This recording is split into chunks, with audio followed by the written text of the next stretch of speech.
आज की यह तकरीर अगर योगी जी स्टेज पर बैठ के सुन लें तो उनकी आंखों में भी आंसू आ जाएं। एक ऐसा वाकया तुम्हें सुनाने जा रहा हूं जिस वाकये को सुनकर हमारे ज़मीर जाग जाएंगे। रात की तारीकी है। हजरत उमर रात के अंधेरे के अंदर गश्त करके देख रहे हैं कि कौन परेशान है। काफी दूर निकल जाते हैं तो एक और परेशान आदमी नजर आता है, घर के बाहर बैठा हुआ और रो रहा है। हजरत उमर उसके पास बैठ गए। जी क्यों रो रहे हो? रोने लगा और कहने लगा नहीं जानता कौन है। कहता है कि मेरे भाई जब तुमने एक रिश्ता जोड़ी लिया तो सुनो, मैं बहुत किस्मत का मारा हुआ इंसान हूं। मैं इस झोपड़ी के बाहर बैठा हुआ हूं, अंदर मेरी बीवी रो रही है और इधर मैं रो रहा हूं। कहा क्यों, क्या बात है? कहा मेरी बीवी बहुत ही ज्यादा खूबसूरत है और मेरी गांव का एक बहुत मजबूत आदमी, पैसे में भी मजबूत है, असर और रसूख में भी मजबूत है और ताकतवर भी है। उसके आगे पीछे गुंडे भी रहते हैं। वो शख्स रात की तारीकी में आता है और मुझे मेरा कान पकड़कर घर से बाहर निकाल देता है। फिर वो मेरी बीवी के साथ जिना करता है, मेरी बीवी को मजबूर कर देता है गलत काम करने के लिए। नहीं तो वो मुझे और मेरी बीवी दोनों को मारने की धमकी देता है। मेरी बीवी डर जाती है और मारे डर के वो सब कुछ कर लेती है जो उसका ज़मीर उसको गवारा नहीं करता। ओह ये प्रॉब्लम है। अभी आया था, हाँ आया था और गलत काम करके चला भी गया। हजरत उमर ने कहा मेरे भाई सच बताओ अब वो कब आएगा? कहा वो एक दिन छोड़कर आता है, आज आया है, गलत काम करके चला गया है, अब वो कल नहीं आएगा, परसों आएगा। अमीरुल मोमिनीन की नजरें आसमान की तरफ उठी और दिली दिल में कहा इलाहुल आलमीन, कितना लाचार बे अमीरुल मोमिनीन हो।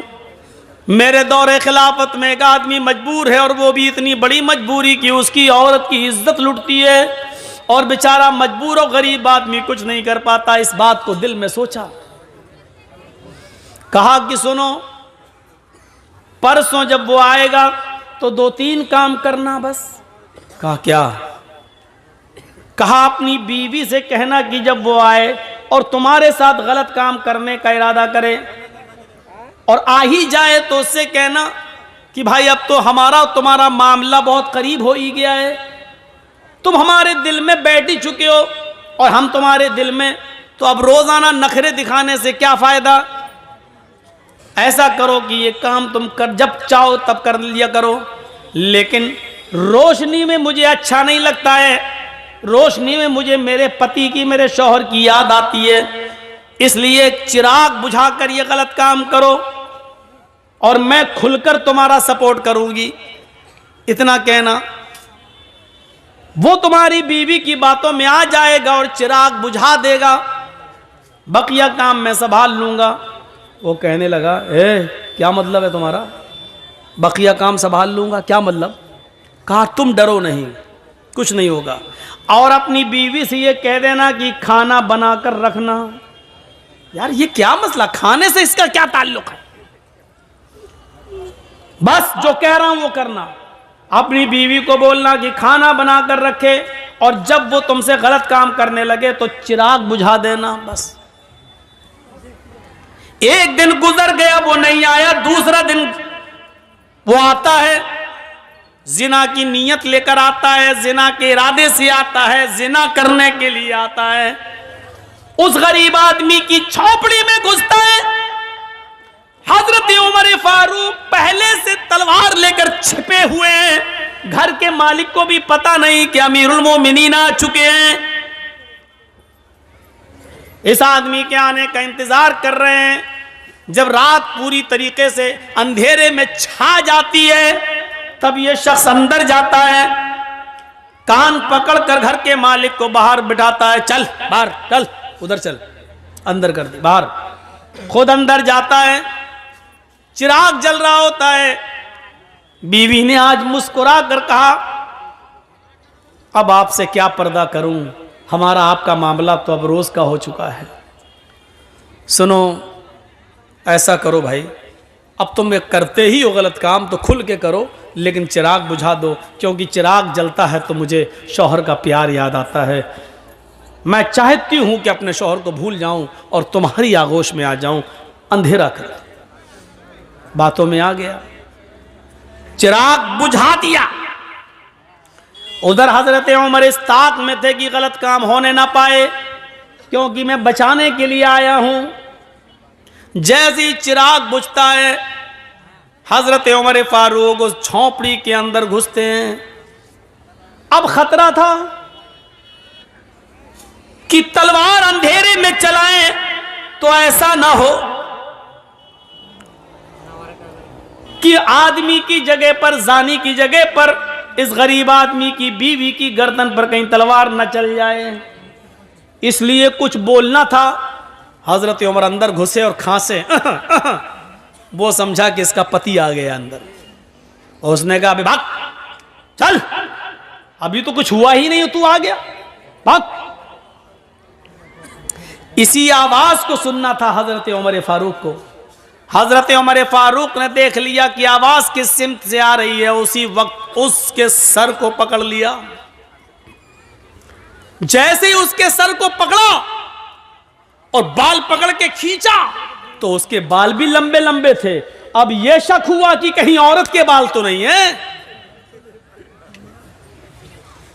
अब वो उसको बार बार उसको बाल को झुमा रहे हैं, तो वो चीखता है, अबे क्या कर रहा है, अबे हट। समझ गए कि यही है, फौरन बाल पकड़ के गिराया, मारी एक तलवार। जिंदगी का रिकॉर्ड है, हजरत उमर ने जब भी किसी को कत्ल किया दोबारा तलवार चलाने की नौबत नहीं आई। एक ही वार में गर्दन तन से जुदा हो जाती थी। अंधेरे में भी तलवार मारी तो गर्दन अलग पड़ी हुई है, तन अलग है, तड़पने लगा।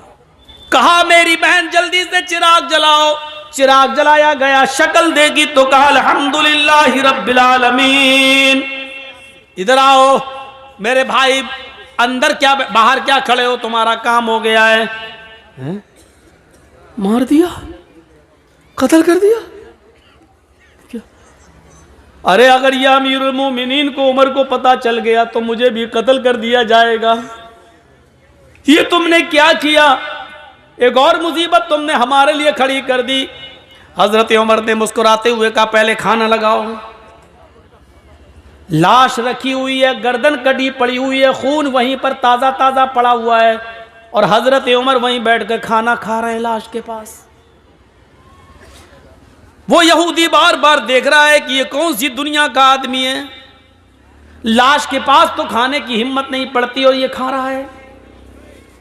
और ये मुसलमान भी है, मुसलमान तो किसी के मरने के बाद इन्ना अल्लाह पढ़ते ही अल्हम्दुलिल्लाह पढ़ रहा है। और कत्ल ही करना था तो चिराग क्यों बुझवाया इसने? चिराग जलता तो अच्छी तरीके से पहचान सकता था और मारने में आसानी रहती, लेकिन इसने चिराग बुझाने के लिए क्यों कहा? हजरत उमर फारूक जब वहां से जाने लगे तो उसने पैर पकड़ लिए। कहता है, मेरे ऊपर मुसीबत खड़ी करके कहां जा रहे हो? उमर के किसी आदमी को पता चल गया तो मुझे भी कत्ल कर दिया जाएगा। हजरत उमर ने कहा, पैर छोड़ो, क्यों डरते हो? क्या बात है, मैं ही उमर हूं। हाँ, मैं ही उमर हूं।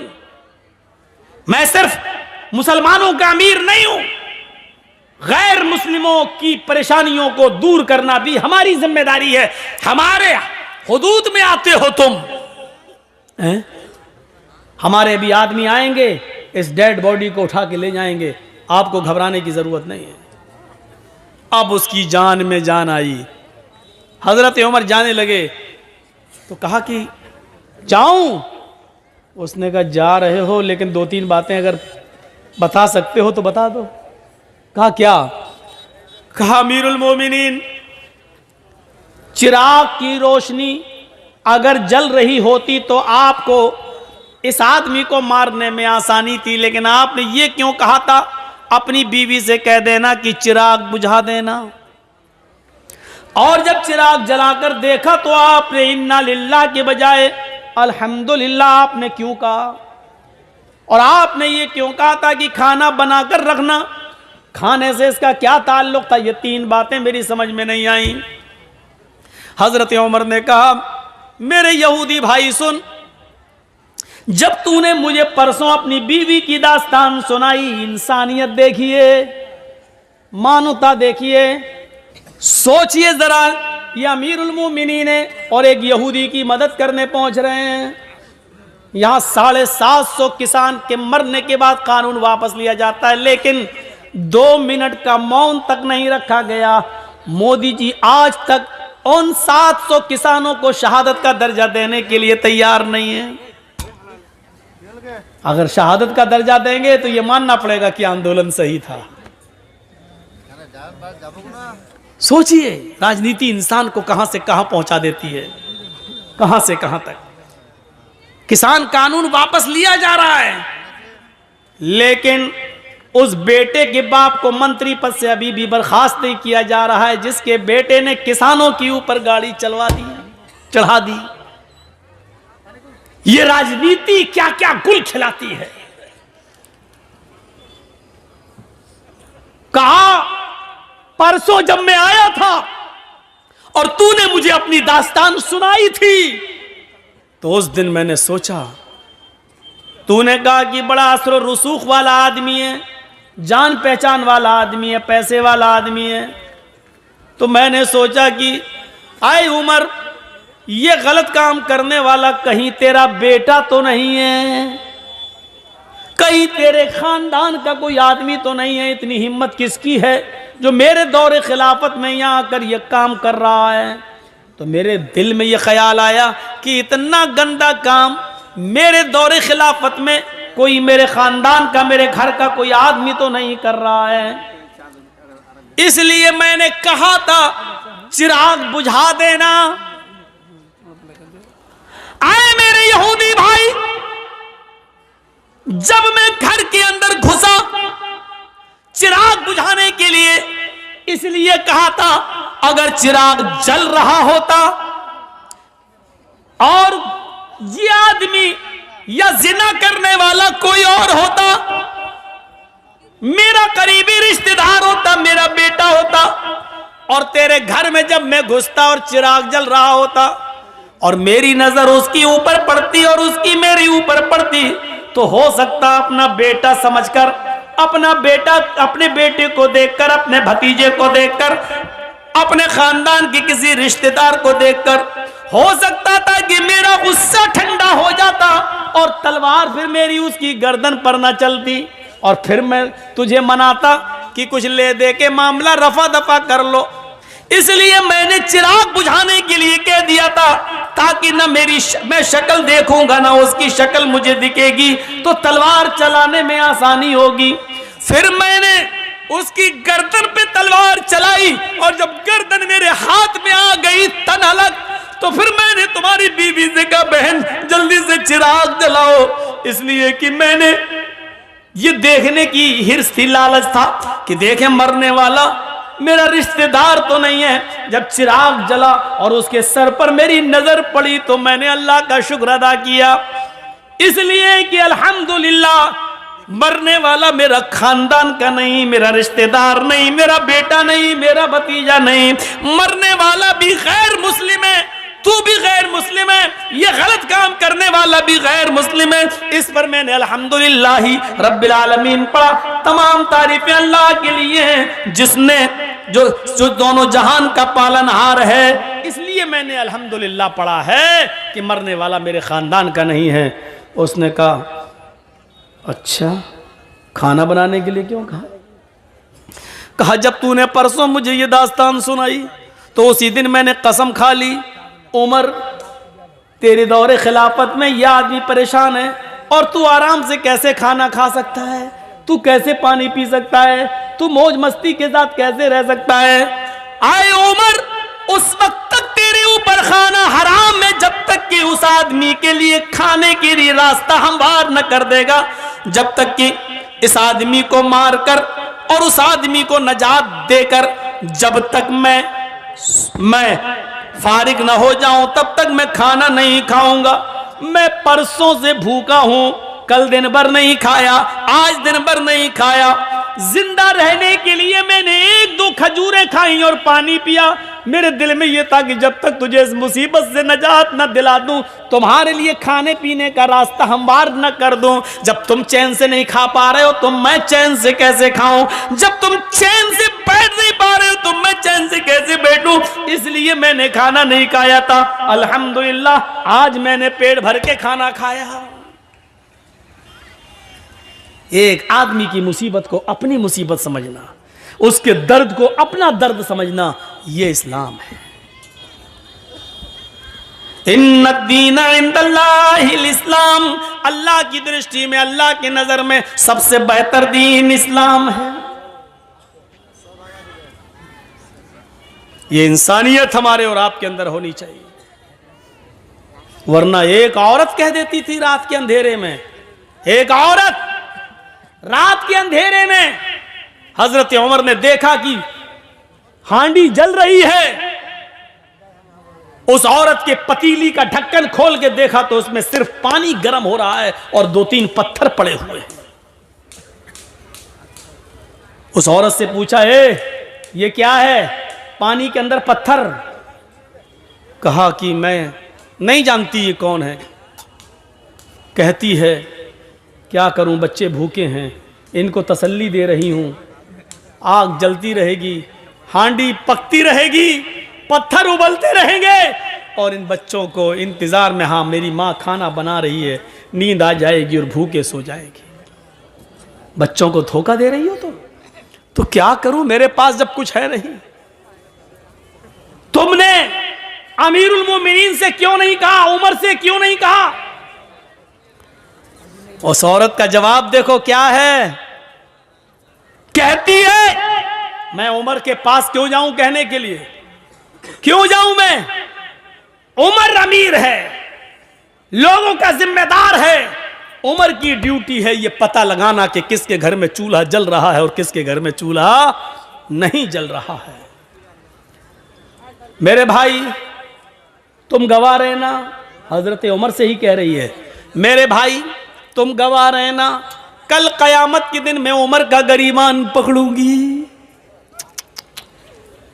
आज कोई योगी जी से कह दे देख लेंगे तुम्हें कयामत के दिन, या कुछ उल्टा सीधा एक जुमला बोल दे, जमानत नहीं होगी आपकी, राष्ट्रद्रोह का मुकदमा ठुक जाएगा। राष्ट्रद्रोह का एक तो ठोंक दो वाली भाषा और दूसरा मुकदमा।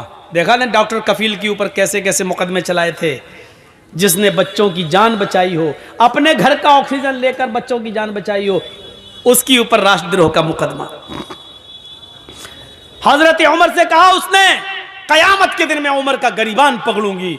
उमर बोले बहन उमर को क्या मालूम तुम्हारी हालत का नहीं मालूम है तो मालूम करना चाहिए। ज्यादा पक्ष मत लो उमर का, ज्यादा पक्ष मत लो उमर का, चलो यहां से। हजरत उमर कहते हैं मेरी बहन तुम रुको, तुम बहन हो, मैं घर से कुछ इंतजाम करता हूं। ये नहीं बताया कि मैं ही उमर हूं। अंदर गए, दरबार खिलाफत में अपने गुलाम मसलम को जगाया, आटे की एक बोरी, घी वगैरह, अनाज वगैरह और उस जमाने में जो फल फ्रूट जो अनाज चलता था उसकी एक थैली ली, एक पीठ पे लादी, तेल और घी अपने हाथ में लिया और चलने लगे। उनका गुलाम कहता अमीरुल मोमिनीन ये क्या कर रहे हैं आप? हमारे आका है, मैं आपका गुलाम हूं, ये सारा बोझ उठाने के लिए मैं हूं, आप नहीं। हजरत उमर ने जो जवाब दिया सुनिए, वो इस मुल्क के जिम्मेदारों के लिए जरूरी है। हजरत उमर ने जवाब दिया नहीं नहीं नहीं नहीं, कयामत के दिन उस औरत ने मेरा गरीबान पकड़ने की बात कही, तुम्हारा नहीं। इसलिए इस गल्ले की बोरी को मैं ही अपनी पीठ पर ला दूंगा और मैं ही लेकर जाऊंगा। हजरत उमर उस गल्ले को लाद कर जाते हैं, अपने हाथ से आटा गूंथते हैं, अपने हाथ से सालन तैयार करते हैं, अपने हाथ से बच्चों को खाना खिलाते हैं, फिर उस औरत से कहते हैं बच्चों की माँ बहन तुम भी खाना खा लो। फिर उस औरत ने खाना खाया। जब हजरत उमर फारूक ने उन सबको खाना खिला दिया और वहां से जब आने लगे तो उस औरत ने पीछे से दामन पकड़ के कहा, लोग कितने बेवकूफ हैं जो उमर को खलीफा बना देते हैं। उमर के अंदर खलीफा होने वाली कोई चीज नहीं पाई गई। अरे खलीफा बनने के लायक तो आप हैं, अमीरुल मोमिनीन तो बनने के लायक आप हैं। आप रात में उठते हैं और गरीबों की देख रेख करते हैं। आपने हमारे बच्चों का पेट पाला, अल्लाह आपका पेट आपके बच्चों को आबाद रखे। हजरत उमर फारूक रोने लगे। उस औरत ने कहा तो आपने मुझे बहन कहा है और आप रो रहे हैं। आपने मेरे घर में खुशियां दी है, बच्चों को खिलाया है और मेरी वजह से आपकी आंखों में आंसू। कहा नहीं मेरी बहन, तेरी वजह से आंसू नहीं, आंसू तो इन जुमलों से आए हैं कि तूने कहा कयामत के दिन में उमर का गरीबान पकड़ूंगी। मेरी बहन मैं तुझे कैसे बताऊं कि मैं ही उमर हूं, अमीरुल मोमिनीन मैं ही हूं, और ये मेरी गलती है कि अब तक तेरे घर की खबरगिरी मैं नहीं कर सका। मेरी बहन कयामत के दिन अब मेरा गरीबान मत पकड़ना। मेरी बहन अल्लाह के दरबार में इतनी गवाही दे देना कि मेरा एक जुमला जब सुना तो इसने मेरे बच्चों को खिला दिया था और अपनी जिम्मेदारी पूरी की। क्या जिम्मेदार देखिए कैसा था, वो अपनी जिम्मेदारी को समझता था। हम अपनी जिम्मेदारी नहीं समझते, अपना हो या पराया हर एक की खिदमत करना ये इस्लाम कहलाता है। यही इस्लाम का दर्स है, यही इस्लाम है, इसी इंसानियत का नाम इस्लाम है। हम भूल जाते हैं, हम फरामोश कर देते हैं। 4 साल हो जाते हैं हजरत उमर फारूक को। 10 साल तो खिलाफत की है, 10 साल में 4 साल ऐसे गुजरे कि रात के अंधेरे में रोजाना एक घर में जाते। एक सहाबी है हजरत तुफैल दौसी, कबीले दौस से उनका ताल्लुक। उनको शक होता है कि उमर ये रात को रोजाना कहां जाते हैं। पूछ पूछ के थक गए, लेकिन हजरत उमर ने नहीं बताया कि मैं रात को कहां जाता हूं। एक दिन तुफैल दौसी को तजस्सुस सूझ गया, देखें कहां जाता है उमर। रात की तारीकी में, रात के अंधेरे में जासूसी करने लगे। हजरत उमर आगे आगे जा रहे हैं, तुफैल दौसी पीछे पीछे पेड़ से छुप छुप के कि उमर मुझे देख ना लें। हजरत उमर दाएं बाएं देख रहे हैं, लेकिन इनको पीछे का कोई आदमी दिखाई नहीं दे रहा है। चल दिए 4-5 मील दूर एक बियाबान आबादी में, आज बियाबान जगह आ जाते हैं। 5-6 झोपड़ियों के अलावा वहां कुछ नहीं है। एक झोपड़ी में चिराग जल रहा था। हजरत उमर फारूक ने दाएं बाएं देखा कि मुझे कोई नहीं देख रहा, उस झोपड़ी के अंदर घुस जाते हैं। तो तुफैल दौसी को शक हो गया कि उमर इतनी रात में इस झोपड़ी में क्या करने गया। इंसान की फितरत है, रात के अंधेरे में आप भी अगर दाएं बाएं देखें और कोई ना आपको देख रहा हो, चुपके से आप किसी घर में घुस जाएं, वो भी रात के अंधेरे में, तो मेरे दिल में तो तरह तरह के ख्यालात उठेंगे ही कि आप क्यों गए, इतनी रात में क्यों जा रहे हैं। तुफैल दौसी कहते हैं कि मैं उमर के निकलने का इंतजार करने लगा कि इतनी रात में उमर इस घर में क्या करता है और रोजाना आता है क्या करता है। काफी देर के बाद उस झोपड़ी से जब हजरत उमर निकले और सीधे चले गए, तुफैल दौसी ने कहा जा रहे हैं जाने दो, मैं झोपड़ी में जाके देखूं कि इसमें क्या है। हजरत तुफैल जब उस झोपड़ी में घुसते हैं तो क्या देखते हैं कि एक कोने में चिराग जल रहा है। उस चिराग के पास खजूर के पत्तों की बनी हुई एक चटाई बिछी हुई है। उस चटाई के ऊपर कोई लेटा हुआ है। करीब गए तो पता चलता है कि एक औरत है, और करीब जाते हैं तो पता चलता है कि वो बूढ़ी औरत है। और करीब गए तो क्या देखते हैं कि वो तो आंखों से अंधी है, दांत उसके मुंह में नहीं है और हाथों से कोड़ी और पैरों से लंगड़ी है। हजरत तुफैल उसके पास बैठ जाते हैं और कहते हैं माँ। उसने कहा जी क्या मैं तुमसे कुछ पूछना चाहूं तुम बताओगी? उसने कहा बोलो बेटा। कहा ये आदमी जो तुम्हारे पास आया है और अभी अभी यहां से गया है, ये कौन है? क्या तुम इसको जानती हो? क्या तुमने कभी इसको देखा है? कहा नहीं, मैं आंखों से अंधी हूं, मैं क्यों मैं कैसे देख सकती हूं? कहा मां मुझे जल्दी बताओ कि ये आदमी यहां आता है तो कम से कम तुम्हें बताया तो होगा कि मैं कौन हूं। कहा नहीं मेरे बेटे, ये आदमी यहां 4 साल से बराबर कंटिन्यू आता है, चाहे कितनी बारिश हो, चाहे कितनी आंधी हो, चाहे कितना तूफान हो, चाहे कुछ भी हो, लेकिन ये यहां जरूर आता है। लेकिन 4 साल से आज तक इसने मुझे अपना नाम नहीं बताया। यहां तो 100 रुपए मदरसे में चंदा देते हैं तो नाम के साथ देते हैं कि फला साहब ने दिया है। ऐलान करो मौलाना साहब, 1000 रुपए चंदा देते हैं तो उसमें भी हमें शोहरत चाहिए, फला ने दिया। और यहां बैठे रहते हैं कंपटीशन में, मेरा दुश्मन कितना दे रहा है, अगर उसने 1 दिया तो उसको दिखाने के लिए हम 1200 देंगे, हम 1500 देंगे। ये कंपटीशन है हमारे यहां, सब नेकी बेकार। ये सिस्टम ही पहली बात तो हमें गलत लगता है कि लाइए मौलाना साहब ये 100 रुपए लीजिए, मेरे अब्बू के लिए दुआ कर दी, अल्लाह उनको जन्नत दे। अरे आप मदरसे को चंदा दीजिए, आप दिल में नियत कर लीजिए कि मैं अपने बाप की तरफ से दे रहा हूं, आपको सवाब मिलेगा। मौलाना साहब से नाम ले लेकर क्यों दुआ करवा रहे हो? जर्जी साहब को अपने बाप को सवाब पहुंचाना है, जर्जी साहब 1000 रुपया देंगे, दिल में नियत है मैं अपने बाप की तरफ से दे रहा हूं, बाप को सवाब मिलेगा।